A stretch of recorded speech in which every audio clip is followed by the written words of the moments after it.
หยุดยั้งอารมณ์ฟุ้งซ่านพุทธังธัมมังสังฆังแววดังกังวานตื่นเถิดเราท่านฟังธรรมกล่อมขวัญหรือไทยรักตัวของเราอย่าเมามัวหลงมายารีบตื่นขึ้นมาลืมตามองฟ้าวันใหม่รับฟังเพลงธรรมแล้วทำจิตให้สดใส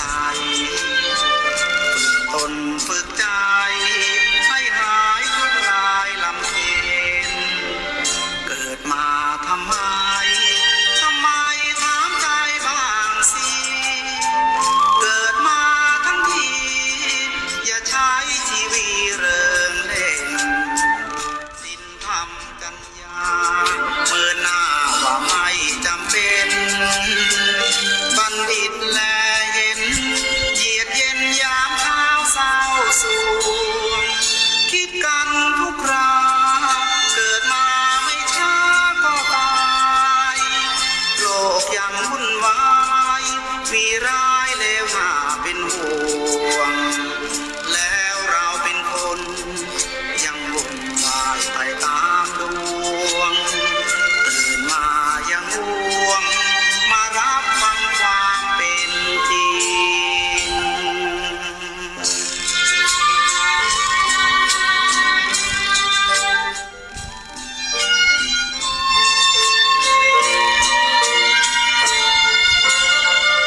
คิดกันทุกคราเกิดมาไม่ช้าก็ตายโลกยังวุ่นวายมีร้ายเลวน่าเป็นห่วงแล้วเราเป็นคนยังวุ่นวายไปตามดวงตื่นมายังห่วงมารับฟังความเป็นจริง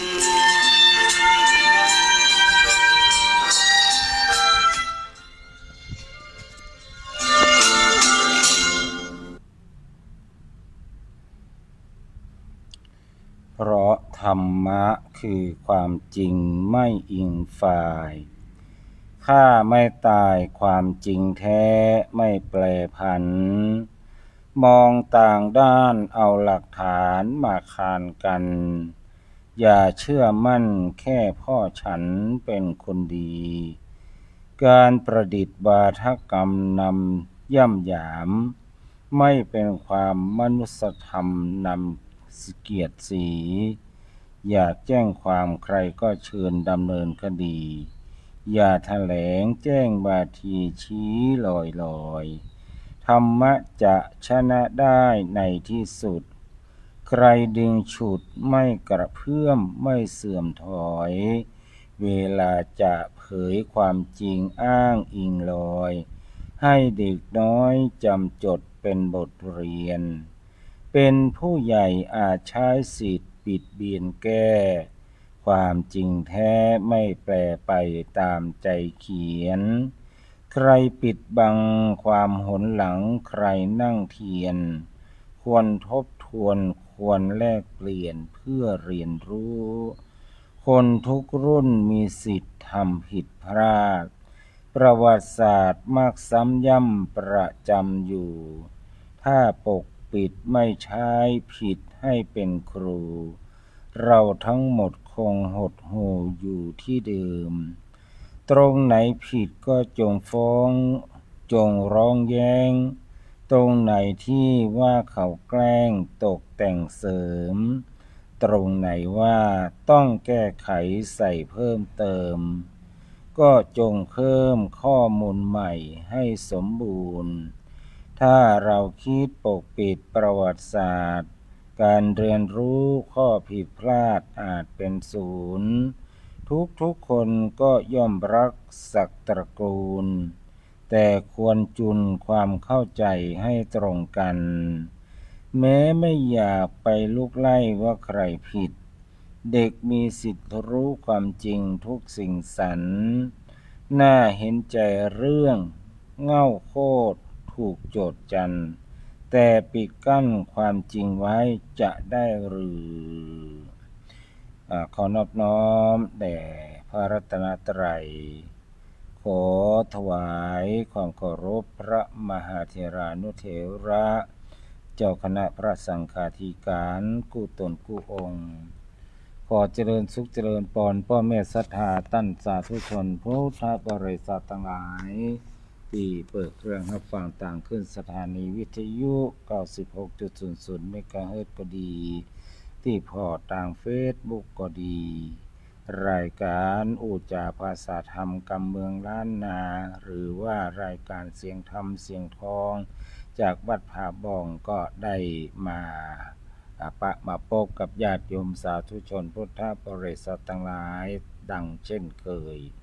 หลังจากที่เราได้ห่างเหินกันไปหลายมื้อหลายวันเนาะเป็น2 สัปดาห์พุ่นบ่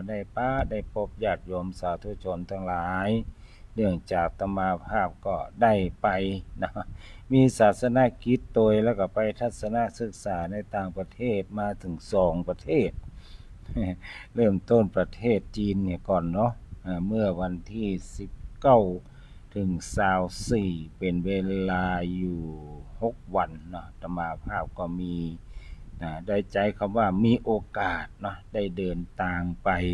ประเทศจีนก็ไปบ่ไกลเป็นจีนตอนใต้นี่แหละท่านทั้งหลายนะมณฑลยูนานก็ไปคุนหมิงต้าลี่เชียงอย่างนี้เนาะเชงกิราอย่างนี้หลายที่หลายทางเหมือนกันนะแต่ว่าอยู่แถบๆนี้ซึ่งสถานที่แห่งนี้ก็ถือว่าเป็นสถานที่ท่องเที่ยวที่สำคัญของเมืองจีนก็ได้ไปหันศิลปะวัฒนธรรมการเป็นอยู่ของพี่น้องชาวจีนความทันสมัยนะเพราะว่าประเทศเปิ้นนั้นก็ถือว่าจริงๆแล้วเปิ้นเกือบจะเป็นประเทศที่รับการพัฒนาแล้วนะแต่ว่าเปิ้นยังเป็นคนที่ว่ายังเปิ้นเฮาว่าอย่างใดยังบ่แสดงตัวถึงขั้นนั้นเตื้อเพิ่นก็ยังบอกตัวเก่าว่าคือเป็นคนถ่อมตัวบอกว่าตัวเก่าประเทศของตัวเองนั้นก็ยังอยู่ในระหว่างของการประเทศที่กำลังพัฒนานะกำลังพัฒนาอยู่ก็เท่าที่อาตมาภาพได้เดินทางไประยะเวลา5คืน 6วันนี่ก็การันตีได้ว่าประเทศเปิ้นนี้เจริญอะไรตั้งหลายสิ่งหลายอย่างเพราะว่าน้ำกาไฟฟ้ากาทั้งหลายทั้งปวงนะหมู่บ้านเล็กๆน้อยๆอยู่ในหุบเขาเนี่ยขอมีบ้าน2หลัง3หลังนะก็จะมีไฟฟ้ามีถนนเข้าถึงหมดญาติโยมทั้งหลายนอกจากนั้นการเดินทางนะโดยส่วนมากเขาก็จะเดินทางด้วยรถยนต์เนาะเดินทางด้วยรถยนต์จากเชียงใหม่ไปคุนหมิงก็ขี่เครื่องบินไปต่อจากนั้นเราก็เดินทางด้วยรถยนต์ที่นี่เพิ่นก็เอาไปส่งจนสุดสายไว้นะสุดสายไกลที่สุดละเนี่ยนะเพิ่นก็ขี่รถไฟปีกมาคุนหมิงญาติโยมทั้งหลายเรียกว่าไปครั้งนี้ได้ทั้งขี่เครื่องบินขี่รถยนต์ขี่รถไฟความเร็วสูงเนาะของประเทศจีนก็ไปเรียนรู้ตรงนั้นแหละญาติโยมสาธุชนพุทธบริษัททั้งหลายไปหูไปหันมาบางสิ่งบางอย่างที่คิดว่าอาจจะสามารถนำมาพัฒนาปรับปรุงวัดวาอารามของเราได้เราก็จะนำมาพัฒนาปรับปรุงสิ่งไหนที่มันเกินความสามารถโดยเฉพาะสิ่งก่อสร้างทั้งหลายเนี่ยเป็นจะต้องใช้งบประมาณนักญาติโยมทั้งหลายอาตมาภาพเป็นสถานที่ท่องเที่ยวของเปิ้นเนี่ยเปิ้นจะใช้งบประมาณหนักนะสถานที่ของเปิ้นนี่จะใหญ่จะกว้างสะอาดผู้คนมากมายนักแต่อันที่นักนี่มันใจไผก็คือคนจีนด้วยกันนั่นแหละเพิ่นมีเป็นพันเนาะเป็นพันล้านญาติโยมทั้งหลาย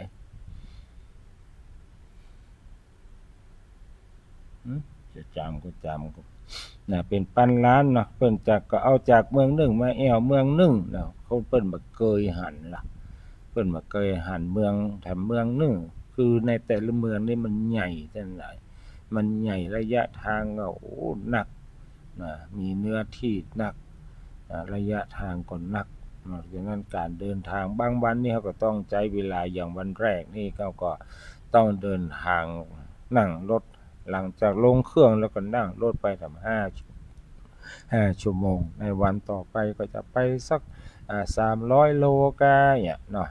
ในแต่เพิ่งหนทางเพิ่นนี่ก็จะเป็นลักษณะหนทางที่ว่าเพิ่นฮ้องว่าจะได้มันไปแบบมันต้องมีที่จุกมันมีเวลาจะจุกว่ามันก็จะต้องจุกเป็นที่เป็นทางเป็นสถานที่เพิ่นคอยเอาไว้เข้าห้องน้ำต้องอั้นในที่เข้าห้องน้ำก็จะมีสิ่งของขายนะอำนวยความสะดวกแบบนั้นนะแล้วก็มีคือบ่ได้จุกไปเลยอย่างเฮานี่เขาจุกที่ไหนเฮาก็จุกเนาะไปตุยตางเอาเป๊กๆๆที่นี่งามดีจุกถ่ายรูปก่อนจุกถ่ายรูปวิวก่อนวิวเหมาะน่ะอันนี้เฮาก็จะทำได้แต่ของเพิ่นนิ่มใจนะต้องไปสุดๆก่อนเพิ่นจะมีระยะอย่างเช่นว่าภายใน1 ชั่วโมงเนี่ยโชเฟอร์ก็จะต้องจุกให้ผู้โดยสารลงก่อนไปเหี่ยวไปหยังให้เรียบร้อยนะไปซื้อน้ำซื้อหยังมาดื่มมากินเรียบร้อยก็ไปกันต่อนี่แหละญาติโยมทั้งหลายเนาะอันนี้ก็คือการที่ว่าได้ไปแอวเมืองจีนแล้วญาติโยมทั้งหลายจริงคุณหมิงเนี่ยอาตมาภาพเคยไปมาครั้งหนึ่งละเมื่อก่อนหน้านั้นละก็แต่ก่อนเคยไป12 ปันนาเนาะที่เมืองที่คนไตลื้ออย่างบ้านเฮานี่แหละโอ้กำเดียวกันนี่แหละอยู่อาศัยตาติหันก็คิดว่าอยากจะไปสักครั้งหนึ่งอยู่นะไปมันมีความสบายใจอุ่นใจม่วนใจ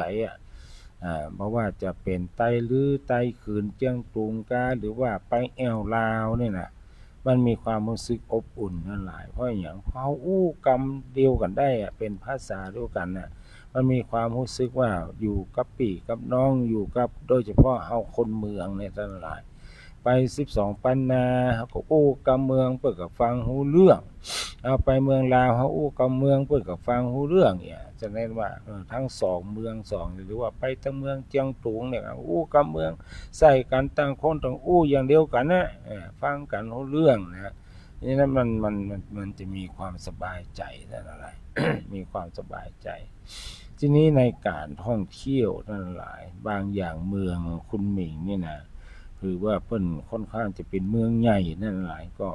พอๆกับกรุงเทพมหานครนั่นแหละนะเนาะสิ่งก่อสร้างทั้งหลายหลายคนหลายท่านก็คงจะหันที่จะมาส่งทางไลน์พอเนาะสิ่งก่อสร้างตึกรามบ้านช่องก็บ่ค่อยแตกต่างจากกรุงเทพมหานครคือใหญ่กว่าบ้านเฮามันคือกว่าเมืองเชียงใหม่ก็ถ้าอู้ถึงเรื่องตึกนะแต่ถ้าความงามเรื่องศิลปะบ้านจองบ้านเฮานั้นมีอิสระหรอกมีอิสระในการแปลงบ้านไผจะแปลงตูบจะได้ก็ได้เอาทรงจะได้ก็ได้เปิ้นนี่มันคล้ายๆเหมือนกับจะถูกบังคับว่าต้องเป็นตึกหมดเด้อเป็นตึกคือเนื้อที่น้อยๆแต่บรรจุคนได้เยอะๆนักๆให้คนไปเจ้าอยู่ตามคอนโดนึงก็อยู่ได้หลายๆครอบครัว100 ครอบครัวพันครอบครัวเป็นต้นเฮานี่แปลงบ้านไว้บ้านมันเนาะมีเปี่ยวสวนมีหยังปุ้นเนี่ยตามหุบเขาต่างๆขอมีที่ลืดลาบลุ่มน้อยเดียวน่ะเปิ้นก็จะแปลงสวนปลูกผักปลูกไม้หยังก็ค่อนข้างโอเคอยู่เนาะน้ำเท่าที่อาตมาภาพสังเกตเนี่ยมันก็จะเป็นภูเขาของเปิ้นนี่บ่ค่อยมีต้นไม้ญาติโยมทั้งหลายเป็นภูเขาค่อนข้างเกือบจะล้นก็มีต้นไม้ที่จะออกได้ก็มีพวกเกี้ยเนาะเพราะมันอยู่ที่สูงอากาศมันหนาวเป็นพวกเกี้ยอย่างบ้านเฮาเนี่ยถ้าอากาศสูงหรือว่าที่สูงก็จะต้นเกี้ยต้นสนเกี้ยเนี่ยมันจะเกิดขึ้นบ้านเปิ้นก็เช่นเดียวกันก็จะมีเกี้ยออกเนาะนอกจากนั้นถ้าต่ำลงมาก็จะมีต้นหลิวเนาะไผรู้จักก้องใบหลิว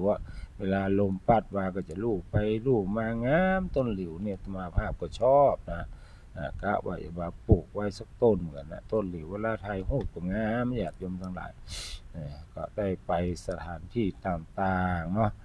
ได้ไปสัมผัสหิมะเนาะบ่เคยหันในชีวิตก็ได้ขึ้นไปภูเขาหิมะมังกรยกเนาะภูเขาหิมะมังกรยกอากาศก็พอทนได้นะพอทนได้ก็มีคณะของอาตมาภาพนี่ก็เลือดดังออกเหมือนกันเนอะ เพราะว่าอย่างมันหนาวท่านทั้งหลายที่ไปอาตมาภาพไปเมืองจีนเนี่ยตุ้มผ้าวันข้ามเลยแต่มาฮ้อนกับที่คุณหมิงเนี่ยมันถึงว่าขั้นฮ้อนก็ถือว่ายังหนาวอยู่เย็นนี่เตอะอยู่ก็คือ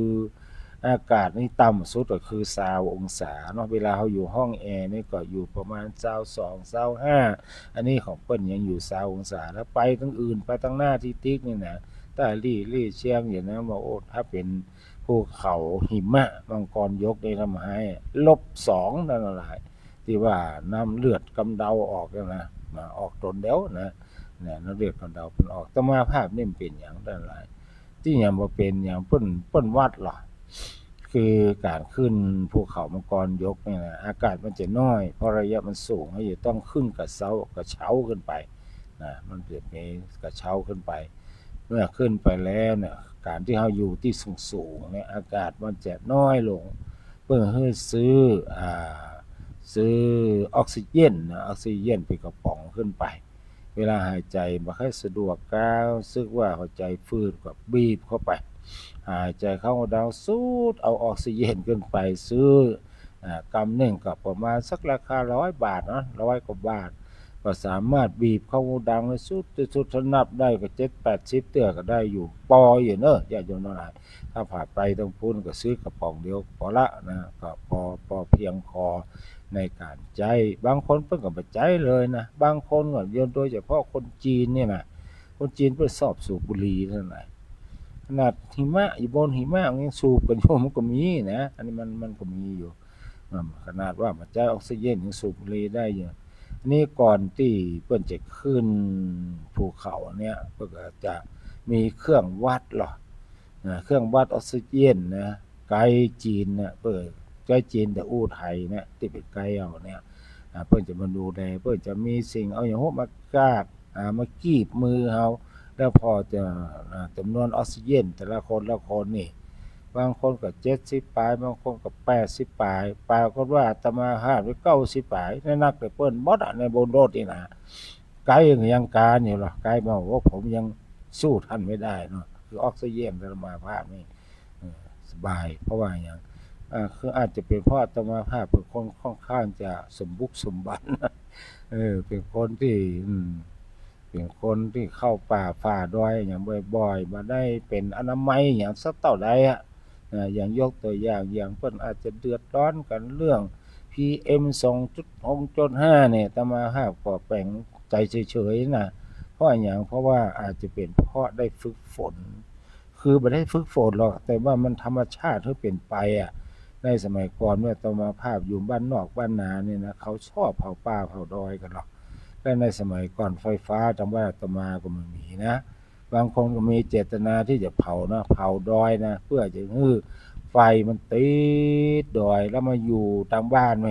พอขึ้นไปงามม่วนหรอกมันเหมาะดี อันนี้เพราะว่าบ้านเรามันเป็นป่าเป็นดอยในสมัยก่อนเนาะคือเป็นเพราะว่าบริกิดแต่ว่ามันจะเป็นสิ่งที่มันจะเป็นพิษเป็นภัยกับตัวเก่าอีกนะก็ไม่ได้คือถึงอย่างสักอย่างมันก็เลยเหมือนกับฝึกฝนไปในตัวก็เลยไม่ได้เดือดร้อนอย่างสักต่อใดเนาะโอ้ถึงอากาศที่เมืองจีนอากาศดีเนาะแล้วก็จะไปถึงที่หนึ่งที่ไหนก็หมูมันจำมาได้นะที่เพิ่นมีการแสดงญาติโยมทั้งหลายแสดงตัดภูเขาแปลงโอ้เป็นเวทีใหญ่นะแสดงกันไปพอก็มีฝนก็ตกเลยนะก็ต้องมีการเอาผ้าคลุมเนี่ยนะเอาผ้าเพิ่นเอามาผ้าตุ้มเนี่ยผ้ากันฝนเสื้อกันฝนเนี่ยเวลาเข้าไปแจกเสื้อกันฝนบ่หรอกแล้วก็ใส่เสื้อกันฝนแล้วอันใดตู้อันใดคนบ้านมันต้องจำหมู่ไผหมู่มันเอาไว้ต้องนั่งรวมกันนะก็มันฮู้ว่าไผอันใดทุกเจ้าในคนบ้านมันเป็นสีเขียวสีอย่างเดียวกันโบดเนาะคนพอเพิ่นบรรจุด้วยเป็น 4-5 ปันคนเต็มญาติโยมนั่นน่ะคนเต็มนะอันนี้ก็เล่าเรื่องแบบย่อๆเนาะในการไปแอลนะไปแอลที่เมืองจีนนั่นหลายแล้วก็ปิกมาเขาก็นั่งรถไฟเนี่ยโดยเฉพาะรถไฟเนี่ยก็นั่งแบบสบายเพราะว่าถนนรถไฟหรือว่าถนนรถยนต์ในเมืองจีนเนี่ยบอกว่าเมืองไหนก็ตามนั่นหลายท่านทั้งหลายมันต้องไปเสาะหาดอยดอยนี่หายากไปแล้วฮะนะเพิ่นมันมีดอยนะถนนเนี่ยนี่อย่างมันมีเพิ่นตัดเพิ่นขุดทะลุเข้าดอยหมดเป็น5กิโล6กิโล10กิโลพวกก็ขุดทะลุกันหมดเข้าออกดอยนั่นเข้าดอยนี้ เข้าไปได้เลยบอกว่ารถไฟบอกว่ารถยนต์นะคือว่าเลยไม่ได้ขึ้นดอยเหมือนบ้านเฮานะไม่ได้ขึ้นดอยเหมือนบ้านเฮาถ้าจะลงกับมันจะขึ้นจะลงกับมันมีเตื้องนี่นะน้อยที่สุดแต่ส่วนมากไปจะตัดเข้าดอยหมดอันนี้ถนนก็เรียบดีมันมีก็ลึ่งกระล่างเสียงเนาะถนนก็เรียบดีมากตอนนั้นนอกจากนี้น้ำก็น้ำที่ว่าถึงแม้ภูเขามันจะล้นถ้าเป็นบ้านเฮานี่ก็คงจะมีฝนคงมาแค่ตกเนาะมันมีสิ่งดึงดูดแต่ทั้งปุ้นเปิ้นมาง้อฝนก็ได้เพราะว่าเปิ้นมีหิมะนั่นหลายมันเย็นหิมะก็ไปจับภูเขาแล้วหิมะเมื่อกลางวันมามันก็จะละลายมันก็จะไหลกลายเป็นแม่น้ำลำคลองในการที่จะมาทำการเกษตรรอเลี้ยงชีวิตของผู้คนทั้งหลายได้อันนี้ก็เป็นบรรยากาศเนาะแล้วก็ตามสนามบินก็ดีนะตามสนามหรือว่าสถานีรถไฟของคุณหมิงเนี่ยค่อนข้างจะใหญ่เนี่ยนั่นนะถ้าหมูตี้หูตามนี่ถ้ามีไกด์นำนี่เตียวไปจ้างโดยเฉพาะสถานีรถไฟนี่ใหญ่แล้วก็กว้างไกลมันต้องมีแห่งคนที่อายุแก่หรือว่าแห่งบ่ค่อยดีนี่ก็ข้อมาบ่ค่อยแนะนำนะในการไปแอวแต่ถ้าคนเฒ่าเป็นคนแก่บางคนอย่างโยมแม่สุบุญเนี่ยโยมอาตมาภาพวัดผาบองอายุ80ปลายนี่แข็งแรงอันนี้ไปได้อยู่นะหลายคนหลายท่านแข็งแรงอยู่แม่จันเพ็ญกับแม่พัฒนันท์พวกนี้นี่ม60ปลายนี่สบายมากนะ60ปลายนี่ยังสบายมากอยู่แม่แดงอย่างนี้นะปากันได้อยู่แล้วถ้าคือก็มันจะได้เตียวไก่น้อยนะเพราะฉะนั้นเพิ่นจึงบอกว่าการที่เฮาจะท่องเที่ยวเนี่ยหรือคนจะไปแอวในต่างที่ต่างแดนเนี่ยบ่ว่าประเทศไหนมันจะต้องมีการเตียวแอวเนาะเตียวแอวและในแต่ละเมืองพวกก็จะมีเมืองเก่าของแต่ละเมืองโดยในเมืองเก่าก็จะมีศิลปะในการแต่งเนื้อแต่งตัวคนจีนพวกก็จะแต่งตัวตามสถานที่นั้นๆเหมือนกับเพิ่นมาเมืองไทยเนี่ยคนจีนมาเมืองไทยญาติโยมอาจจะมองว่าเพิ่นแต่งตัวเพิ่นเอาชุดไทยเอานี่แหละใส่โดยเฉพาะกรุงเทพเนี่ยวัดอรุณก็ดีวัดโพวัดอย่างนี้พี่ใส่ชุดไทยนั่นน่ะแม้แต่วัดพระสิงห์วัดอย่างบ้านเฮาในเจดีย์หลวงนะแต่เพิ่นก็อันนี้น้อยมันคืออาจจะบ่ค่อยนิยมหรือว่าจำนวนมันน้อยเพราะบางคนเพิ่นจะนุ่งเปิ้นมานุ่งกันก้านะถ้าเฮานุ่งจะกลายเป็นจุดเด่นจะอายอย่างใดแต่ในกรุงเทพเนี่ยเป็นเมืองใหญ่คนจีนก็มาหลายคนประเทศแต่ละประเทศมาหลายต่างคนต่างใส่มันเลยกลายเป็นนักไปอย่างนี้นะคนไทยบ่ใส่เนอะคนไทยบ่ใส่ชุดไทยแต่ว่าคนที่ใส่นี่เป็นคนจีนคนส่วนมากเป็นคนจีนแล้วก็ชาวต่างชาติแถมเพื่อใส่เพื่อไปถ่ายรูปตามวิหารเจดีย์ตามวัดวาอารามต่างๆนั่นแหละอันนี้ก็เหมือนกันว่าส่วนมากเพื่อจะเป็นเมืองเก่าของเปิ้นก็จะใส่ชุดประจำเผ่านั้นเผ่านี้ไปนั่นแหละอันนี้ก็เรื่องของชุดทั้งหลายที่ว่าตะกี้เนี่ยในการเดินทางมันจะต้องได้เตียวในการแอวเนี่ยเพราะฉะนั้นการที่จะแอวเนี่ยมันจะต้องมีคุณสมบัติอยู่3อย่างด้วยกัน1ต้องมีแหงต้องมีแหงประการที่2ต้องมีเวลาประการสุดท้ายต้องมีสตังค์นั่นแหละการแรกเนี่ยต้องมีแหงเนี่ยจะต้องอาศัยว่าเราจะต้องมีเรี่ยวแรงในการเดินไปชมสถานที่ต่างๆที่นั่นที่นี่เตียวในสนามบินจากนั่นไปนี่จากไปขึ้นเกตหั่นเกตนี่คือไปออกประตูหั่นประตูนี่มันก็จะต้องมีความสามารถมีการมีแหงและมีความรู้ตัวเองความรู้ด้านภาษาก็ต้องได้เล็กๆน้อยๆต้องอ่านได้อ่านเขาว่าทอยเล็ดได้ไกลห้องน้ำเนี่ยบางคนอ่านบ่ได้ก็สอบเปิดจากหรือขึ้นห้องน้ำไปเครื่องบินเปิดห้องน้ำจะได้จะได้อันนี้มันก็จัดลำบากกว่าก็ต้องอาศัยการสังเกตเวลาไปขึ้นห้องน้ำเข้าห้องน้ำเครื่องบินก็ดีเข้าห้องน้ำรถไฟก็อย่างที่มันยากที่เขาเกยเขาก็ต้องลักตัวก้นเข้าไปนั่นแหละก็ท่อมไปไม่ยอมถามไปถ้าจำเป็นก็ถามแอร์โฮสเตสเนาะแต่ถ้าเฮาบ่กล้าก็ตุยก้นเข้าไปย่องเนาะคนเมือง ก้อยย่องไปก้นพอเขาเปิดจะได้เขาปิดจะได้เอาก็เข้าต่อเขาอีกก็ได้นั่นแหละอันนี้คือเราจะต้องมีแหงประการที่2เราจะต้องมีเวลาเนาะเราจะต้องมีเวลาไปใจมีการงานมามัดเนื้อมัดตัวหมดไปที่ไหนมีอิสระเสรีด้วยกับเลี้ยงลูกเลี้ยงหลานอย่างนั้นมีวันจบสิ้นอันนี้ก็ไปไหนไม่ได้ละสุดท้ายต้องมีสตางค์ต้องมีสตางค์อย่างพระครูเมธีสุตากรวัดผาบอกว่ามีสตางค์ที่ไหนญาติโยมหลายอาจจะสงสัยก็จะเฉลยให้ฟังว่าจริงๆแล้วอาตมาจะมีสตางค์เนาะก็มีญาติโยมผู้ใหญ่ใจบุญผู้ใหญ่ใจดีจากประเทศไต้หวันเพิ่นเมตตาเพิ่นหอมกันมาหลายคนเนาะบอกเจ้าสำนักถามว่าปีนี้หลวงพ่ออยากไปไหนบ้างโยมอยากถามเนี่ยเนาะเขาก็บอกเขาไปแอวจีนสักกำนะราคาเท่าใดก็บอกก็เพิ่นไปก็จ้อยกันให้กันหอมส่งมาอาตมาบอกก็มีโอกาสได้ไปแอวก็เปิ้นสิเอี้ยถ้าลำพังดอกกาวในบัดลำพังตัวเองยังเลี้ยงไม่รอดเนาะอันนี้เราคงลำบากห้องเนาะกล้าไปแอวก็ราคาแพงพอสมควรแต่ว่าการได้รับการดูแลจากทัวร์เป็นอย่างดีอาหารการกินก็สมบูรณ์เนาะกินภัตตาคารลูกเดียวนะนั่งรถทัวร์ก็ดีอย่างก็ดีหมดเลยว่าบริการดีบริการดีอันนี้ก็ได้รับความประทับใจแล้วก็อย่างที่ว่านั้นอากาศดีมากนะอยู่ปุ่นนี่สบายมันห่างจากบ้านเฮาหม้องใดนั่นหลายก็ห่างจากบ้านเฮาประมาณ 2,000 กว่ากิโลนะคิดว่าเวลาของเพิ่นกับเวลาเฮาเนี่ยมันจะห่างกัน1ชั่วโมงเป๊ะๆเลยอย่างบัดเดียวเนี่ยเฮาอยู่ที่บ่ายโมงปลายของเพิ่นก็อยู่ที่2โมงปลายแล้วนะเฮาบ่ายโมง29ของเพิ่นก็จะเป็น2โมง29ห่างกันไป1กิโล1ชั่วโมงแต่ว่าอากาศเพิ่นเย็นมากเพิ่นคล้ายๆเพิ่นยังเป็นฤดูหนาวของเพิ่นอยู่เนาะอันนี้ก็เล่าสู่กันฟังเนอะเล่าสู่กันฟังเผื่อไผเขาไปแอวไปหยังนั่นให้เขาไปแอวเนี่ยก็ต้องไปเมื่อมีเหี้ยวมีแหงนี่น่ะแต่ธรรมชาติมันกลั่นแกล้งญาติโยมทั้งหลายเมื่อหนุ่มนั้นบ่มีสตางค์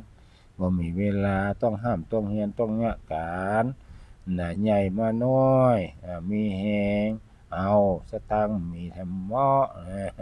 เข้ามาแล้วสตางค์ก็มีเวลาก็มีเอาแหงมีแถมเหมาะมันบ่ตยกันนะอยู่คนตีคนต่างมันบ่ค่อยสามัคคีกัน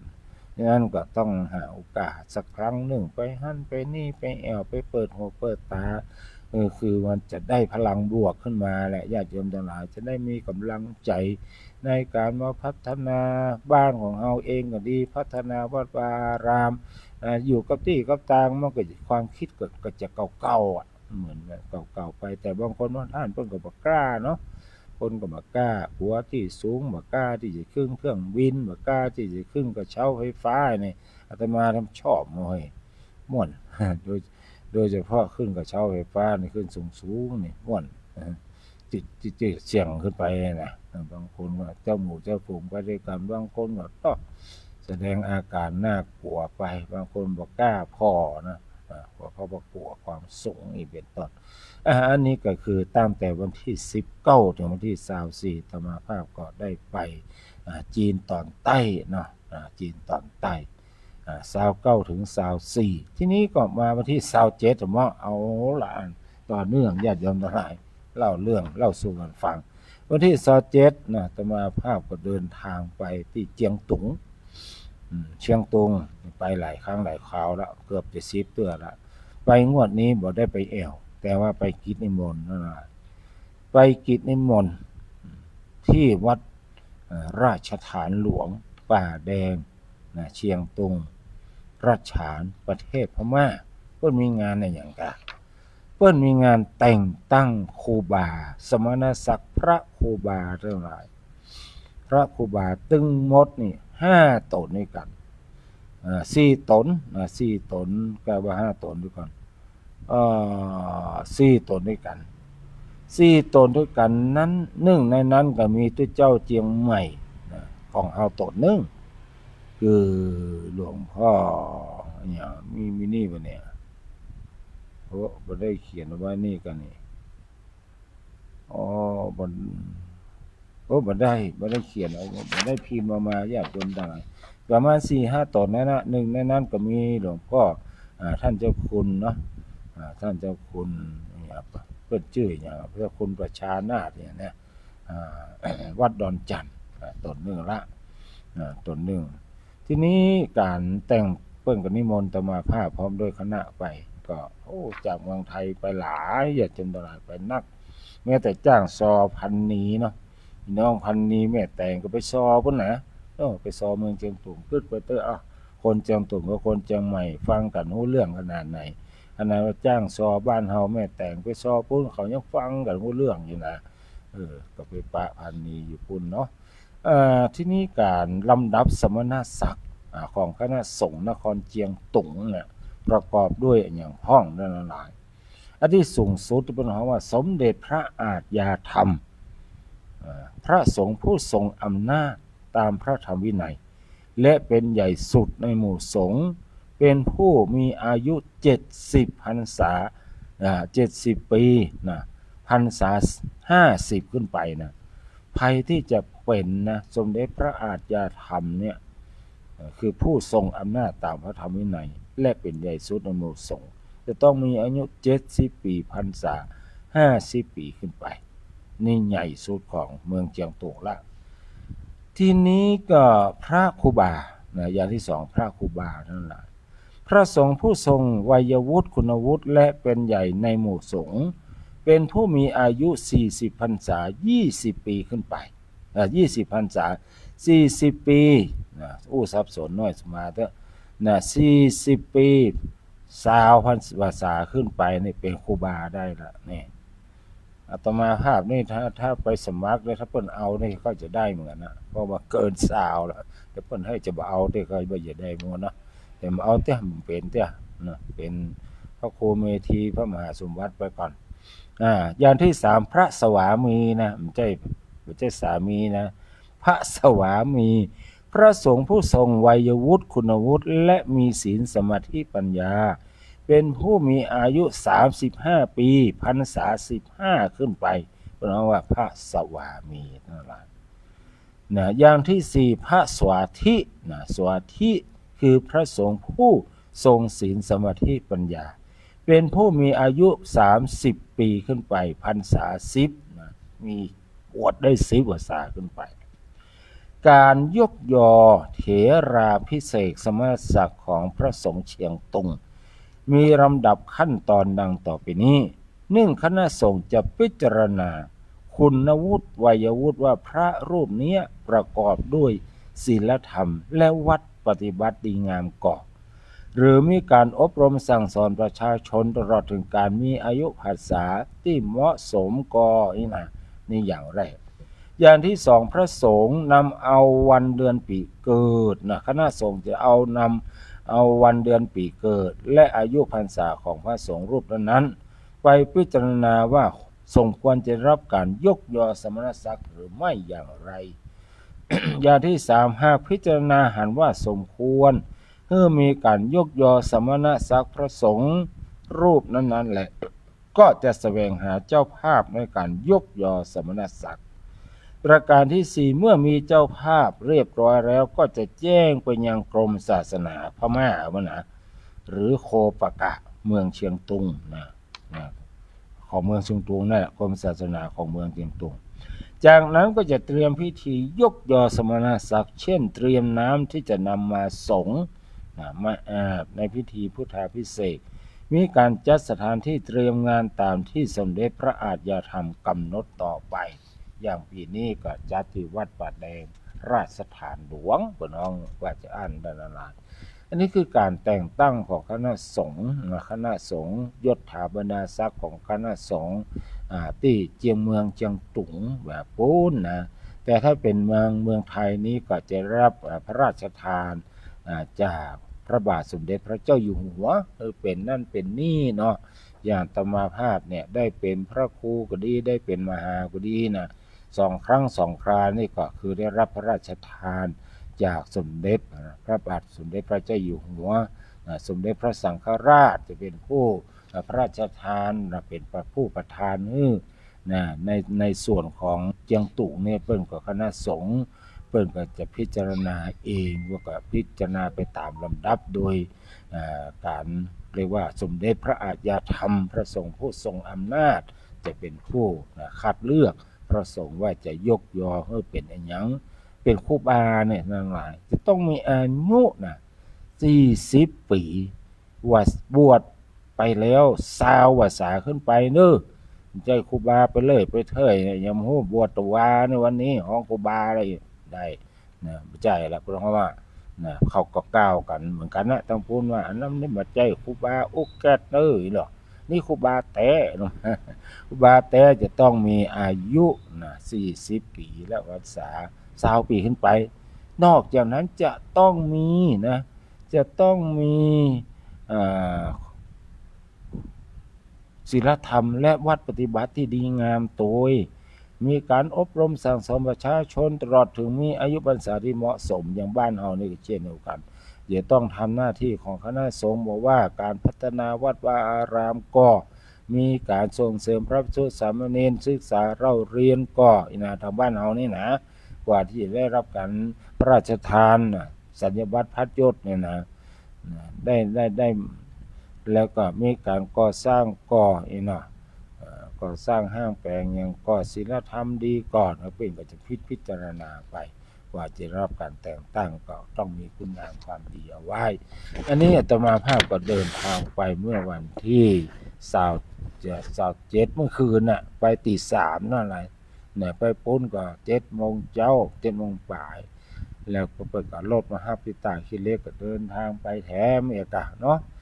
เดินทางไปก็ระยะทางจากใต้ขี้เหล็กไปเมืองเจียงตุงนี่นะประมาณ160 กิโลเท่านั้น160 กิโลนี่ก็เป็นถนนจริงๆแล้วเดิมมันก็เป็น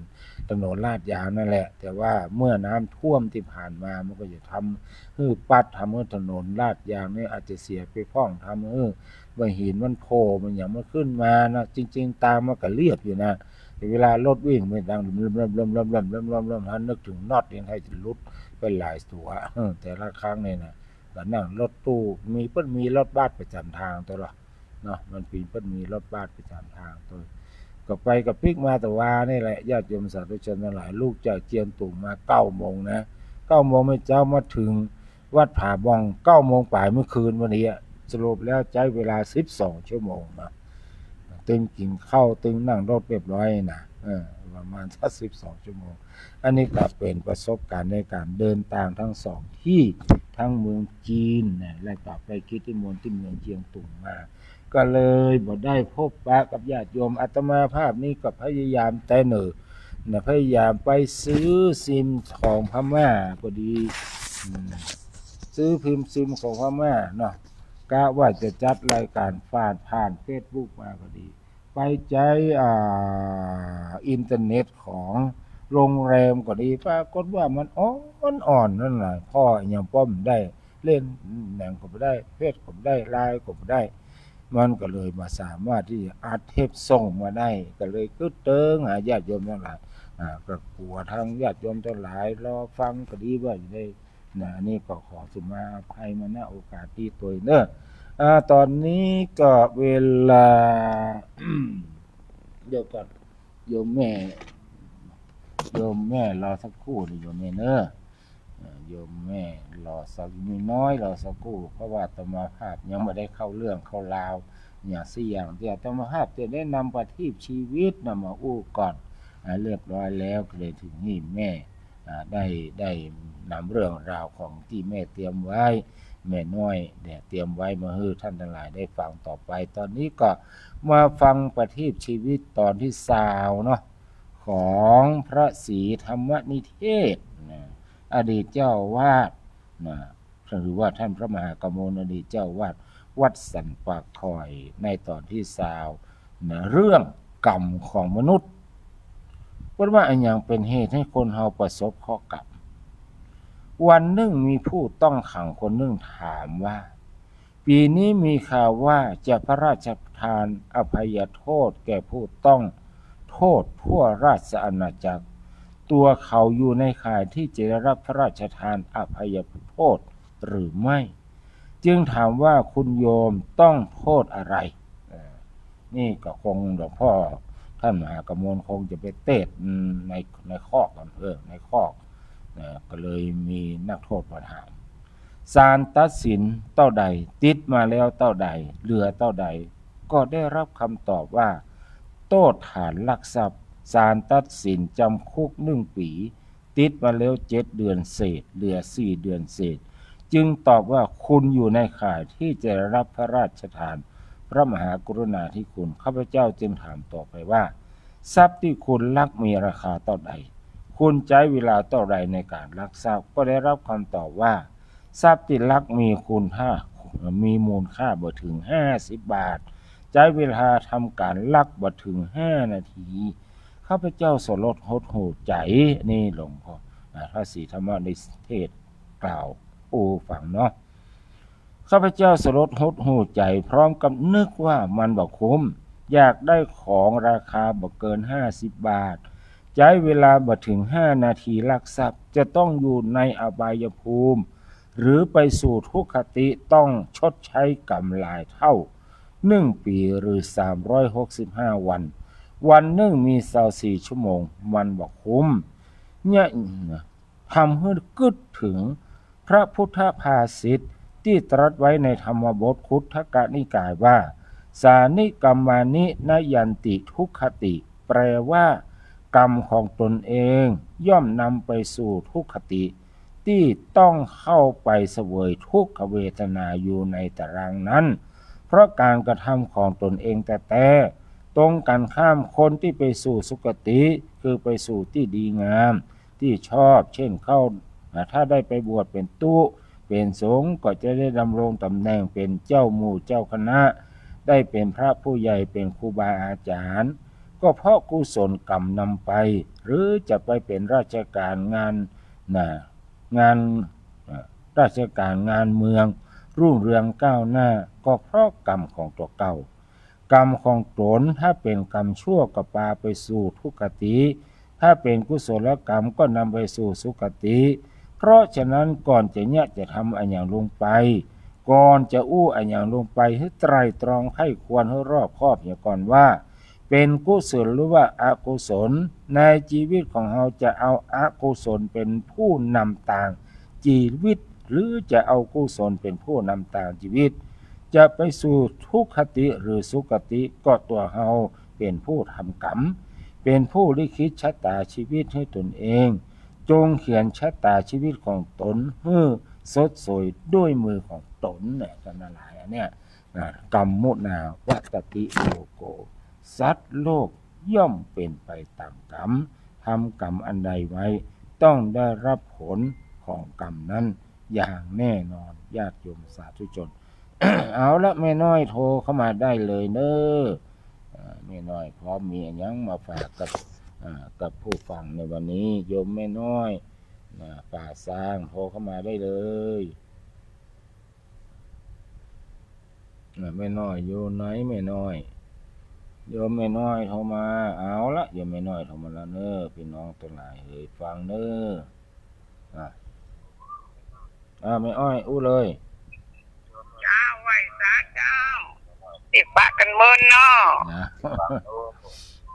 เจ้ายายจะเอาข้าวหำนอนตำนานต้านตลาดเจ้าต้านตลาดว่ะปีใหม่เมืองนะเจ้าเอาเลยแม่ปีใหม่เมืองเฮา13 เมษาสืบต่อกันมาเมินนานตำนานปนเราตีเฮาได้หันเอาศีลใส่ขันกูปีเลนากะบินละพมไปตายปัญหาธรรมบ้านนามีอยู่3 ข้อเอาโหประกันพนันขันต่อบ่ได้นอตัดโหเนนายว่าตอนเจ้านั่นราศีอยู่ไหนกลางวันกานายสีอยู่ไหนเจ้าเวลายามคำอยู่ตีในเล่าโลธรรมบ้านเจ้าก็มากับใจปัญหาครั้งนี้เฮาคงต้องตายต่อก่อบ่ได้แลธรรมบ้าน จึงออกว่านางตีไต่ตนตาลได้ยินโจทย์ค้านอู่กันเนอเจ้ามีนกอินทรีโพเมเกเถ่าว่าพวกนี้เจ้าจักเอาหยังกินอินทรีโตผู้ว่าพญาอินจักมาตัดสินตัดโหกุมารเฮาจักได้กินโตธรรมบานมาเป็นอาหารวันผูกตอนเจ้านกเมถามต่อขอหือได้เล่าปัญหาถามเจ้าตอบว่าได้กาปัญหาข้อหนึ่งราศีอยู่หน้าลูกเจ้าขึ้นมาก่อล่างหน้ากันข้อสองนั่นกาเวลากลางวันถ้าว่าห่อนกันคมน้ำอกเจ้าข้อสามนั่นกาก็จักบอกเราราศีกะเจ้าก็อยู่ติดตีนก่อนจะขานอนล่างเป็นอาจินราศีอยู่ตีนตอนโหคำเจ้าก็ทำมาบ้านดีใจแต่เราบ่ตายแน่เจ้าตอบปัญหาใดพอครบ7 วันปัญหาที่ตายตอบได้สบายเพราะหูแล้วเจ้าพอ1 2 3ตอบได้ตามเป่าตอบถูกหมดเจ้าเลยนาลูกมาเมื่อเจ้าเอานำล้างหน้าพอยามควายมาเอานำผมอกพอยามคำมาพอตาวันตกล่างตีนก็ล่างตีนเจ้าเลยนาบินละพมทำตามสัญญายอมตัดโหกาใส่พานเอาไว้โหหายาพมเอาไว้ที่ไหนตกดินห่อนใหม่ไฟม่างเลยนาไปตกสมุทรเมนำคงคาจักแห่งเล่งกาเนินนายอยู่บนอากาศฝนจักขาดหายมนุษย์ลงไต่บ่ได้ทำนาก็เลยเอาพานเอาใส่ไว้กา13 เมษาเหไปไกลลาดลูกสาว7 คนเป็นกันบ่ขาดไปเขาไกลลาดบ่ขาดเนินนายอันการพนันพี่น้องตั้งหลายมันเป็นอบายสิบหายได้เจ้าถ้าโจรมาป่นบ้านอยู่ที่เก่าถ้าไฟใหม่เจ้าแผ่นดินยังอยู่บ่มีเงินใจก็ต้องไปกู้100 ละ20สู่ยังกู้เนินนายติดการพนันมีหยังก็ขายแผ่นดินก็วายขายไปเล่นเจ้ากับบินละพมตัดหัวโตเก่าขอพนันเจ้าเลยนามันเป็นอบายพี่น้องเอาตีได้ลงมายุดต้นนี่ได้มันยังบ่สายพี่น้องเนื้อไต่มาตั้งตัวใหม่เนินนายเจ้าค่ะเจ้าต่อทั้งน้อยต่อทั้งบนบ่เอาต่อแถมแม่เนาะเอาสายเนาะวันสังขารลอง13 เมษาปฏิทินกา14เนื้อเจ้าสะเก่าดำโหโกโทเต้เหล่าวันใดดีเจ้าเนินนาย13 14จักเอาวันใดบ่ต้องสงสัยดำ2 วันเจ้าแต่มีปัญหาตีเป็นวันเนาตัดขยาวันเจ้าเลยนาจักขึ้นวันใหม่อังวันใดกาขึ้น2 วันนามันก็บ่ได้วันปากวิแถมพี่น้องเนื้อไต่กินขนุนได้2 วันจักเห็นคาถาเอาวันใดกันวันพยาวันเอาวันใดเจ้ามีมาหลายปีจักมีเหมือนเก่าปูดโหเต้เจ้ากับปฏิทินแต่ว่าบรรยายทำเป็นอาจินตามปฏิทินบ่ต้วยตามเจ้าวันที่13เป็นวันเป็นตนเป็นเก้าสังขารลองเจ้าเลยนาพี่ใหม่เมืองเฮาเป็นเดินเมษาหือดำโฮกาบินหน้าลงไต่สาเก่าดำโหหือเน็บดอกไม้ดอกดูเป็นใหญ่เลยนาดอกดูเป็นใหญ่เนื้อเจ้าตาทาเสกน้ำเปิ้นก่อหือเป่าว่าจะอีเจ้าเลยนาสภะทุกขาสภะพยาสภะอันตรา สัพพะคหาสัพพะอุปัฏฐวาโอมทุเลเทภะสวาหายะมันเฮาบ่ของสวาหายเนาะราศีอยู่ดังจันไล่ไหลขวาไหลซ้ายนันนากาละกินี เอาน้ำส่งปล่อยมาพรมคัดสีกาลากีนีจันไล่ออกเจ้ามหาสมุทรฝนตกร้อยเก่าหิมะปานเจ้า77 หามาตกเมืองคนมนุษย์โลกา44 หารวม200 เจ้าปีใหม่เมืองเฮาทำตามแบบเบาสู่มาคนเฒ่าเลยนาขะมินสมปล่อยนำสุกกันทาเอาไปสู่มาพ่อแม่แก่เฒ่าไปลืมสู่มากูขางของเฮาอยู่ต้วยกันเจ้ามาเมินได้อูได้จ้าปากล่ำกำเกินอยู่กันมาเมินอาโหสิเจ้าได้ลดบาปกรรมแต่หนุ่มจนเฒ่าสู่มาเฮเจ้าเนินนายแม่แต่กวาดบ้านลมอยู่ขานกายเป็นบาปเดินนายสู่มาเฮเจ้าสมัยแต่ก่อนพ่อแม่แก่เฒ่าเพิ่นได้บอกเราก่อนเข้าตีนอนคือกาไว้ซาเพิ่นก็ได้สอนก่อนเข้าตีนอนกราบกูข้างเจ้าสมัยบ่เดียวอันแบบบ่เก่าบ่ทำกันเจ้าแล้วกาขออนุรักษ์ข่าวหามละนาจักไปตุลารักษาไว้เจ้าหดลุนจินยายลูกหลานตันเต่าบ่เต้นเนเจ้าเลยนาขอบคุณพระครูได้เวลาข่าวหำแจมกาขอบคุณเจ้าได้อนุรักษ์ข่าวหำว่าเก่ารักษาไว้เจ้านายเอ่ยเจ้าไว้ซาเจ้า เจ้านโมทนาในเมเนอร์สาธุจ้า ว่าเก่า เจ้าแม่น้อยตลาดนัดบ้านดอนตำบลแม่แรงอำเภอป่าซางจังหวัดลำพูนปาปกกับญาติโยมไปแล้วอนุโมทนากับท่านสาธุชนทั้งหลายที่พอต่าง Facebook นอกก็มีแม่สมอังคณาท่านอาจารย์วิวัฒน์ทองคำนาชากาแฟกาแฟ10,000 แก้วแสนแก้วแล้วก็มีครูยากศนแม่บุภาจันเตี้ยงดอกฮักซิตี้ธัญรัตน์สุริยคถาวัฒน์ทาง Facebook ฟังทาง Facebook นอนโมทนามาณโอกาสนี้ตัวเนอร์ญาติโยมสาธุชนพุทธบริษัททั้งหลายต่อไปก็คงจะเป็นเรื่องข่าวสารงานบุญที่จะนำมาประกาศให้ท่านหลายได้รับทราบว่าขอเชิญร่วมงานทำบุญประเพณีส่งน้ำพระธาตุสืบชะตาหลวงและสร้างพระและสร้างพระณวัดต้นปิ่นตำบลแม่เฮียอำเภอเมืองจังหวัดเชียงใหม่ฟังอีกครั้งหนึ่งขอเชิญร่วมงานทำบุญประเพณีส่งน้ำพระธาตุสืบชะตาหลวงและสร้างพระณวัดต้นปิ่นตำบลแม่เฮียอำเภอเมืองเชียงใหม่ถนนเชียงใหม่ห่างโดงอยู่ซ้ายมือลูกตรงบ้านเฮาไปนะกราบอาราธนาพระครูเมธีเจ้าคณะตำบลศรีภูมิเขต 2เจริญพุทธมนต์งานทำบุญประเพณีส่งน้ำพระธาตุสืบชะตาหลวงและสร้างพระณวัดต้นปิ่นตำบลแม่เฮียอำเภอเมืองเชียงใหม่วันจันทร์ที่6เมษายน2569เวลา 9:30 นาทีเป็นต้นไปญาติโยมทั้งหลายวันจันทร์ที่6เมษายนปะกันที่วัดต้นปิ่นตำบลแม่เฮียอำเภอเมืองเชียงใหม่อาตมาภาพไปได้รับกิจนิมนต์หลายปีละ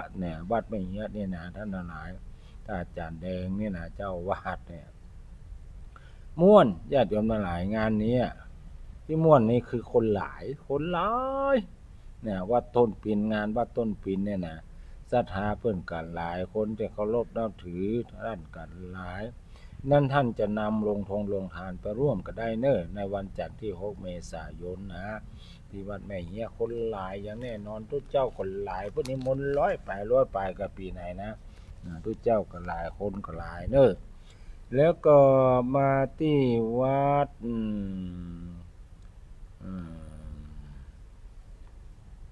วันที่11ญาติโยมสาธุชนพุทธบริษัททั้งหลายวันเสาร์ที่11เมษายน2565เวลา 16:04 น.แลงเป็นพิธีเจริญพระพุทธมนต์สมโภชพระพุทธสิหิงค์ เนื่องในประเพณีสงกรานต์ประเวณีปีใหม่เมือง 2569 ณ มณฑลพิธีวิหารลายคำวัดพระสิงห์วรมหาวิหารตำบลพระสิงห์อำเภอเมืองจังหวัดเชียงใหม่วันเสาร์ที่ 11 เมษายน เวลา 4 โมงแลงปะกันที่วัดพระสิงห์เนอญาติโยมสาธุชนทั้งหลายกำหนดการก็เวลา 15 เกิงเนาะคณะสงฆ์พุทธศาสนิกชนพร้อมกันที่หน้าวิหารลายคำในก็มีนอกก็มี 16 นาฬิกา 4 โมงนายกเทศมนตรีนครเชียงใหม่กล่าวรายงานวัตถุประสงค์การจัดงานประเวณีปีใหม่เมืองและงานสมโภชพระพุทธสิหิงค์ผู้ว่าราชการจังหวัดเชียงใหม่กล่าวเปิดงานเนี่ยผู้ว่าราชการจังหวัดเชียงใหม่ลั่นคล้องชัยเปิดงานประเพณีปีใหม่เมืองแล้วก็ต่อจากนั้นก็มีวิธีการเป็นลำดับไปและท่านทั้งหลายแล้วก็วันที่ 12เนอะวันที่ 12 ก็เริ่มกันตั้งแต่เจ้านำเมื่อเจ้าหน้าหอคำพญามังรายเปิ้นก็จะมีงานที่จะได้ทำบุญเจียงใหม่เมืองเจียงใหม่ครบ730 ปีนอกจากนั้นก็จะเป็นการเฉลิมฉลองภาพจิตรกรรมฝาผนังของวิหารวิศาลาเนาะข่วงพญาเมืองรายศาลาประกอบพิธีหรือว่าศาลาอเนกประสงค์เนี่ยพ่อครูวันลบนามงกลมเบิ่งกับช่างผู้มีฝีมือวาดนะวาดประเพณี12 เดือนนะว่า12 เดือนของภาคเชียงใหม่ของเฮาเนี่ยเป็นญะอย่างพ้องในแต่ละเดือนเนี่ยเพิ่นก็จะวาดไปเป็นลำดับโอ้ช่างวาดคนนี้นี่วาดเก่งโดยเฉพาะรูปคนนี่นั่นแหละเหมือนบ่เหมือนกับใกล้เคียงคือสามารถระบุได้เลยว่าถ้าเป็นคนร้ายจี้คนนี้เป็นคนร้ายไปจับเลยนะเจ้าหน้าที่ตำรวจปุ้งไปเงียบได้ทันทีไม่ต้องไปสเก็ตซ้ำเลยคือเหมือนมีรูปอัตมาภาพตัวหรอ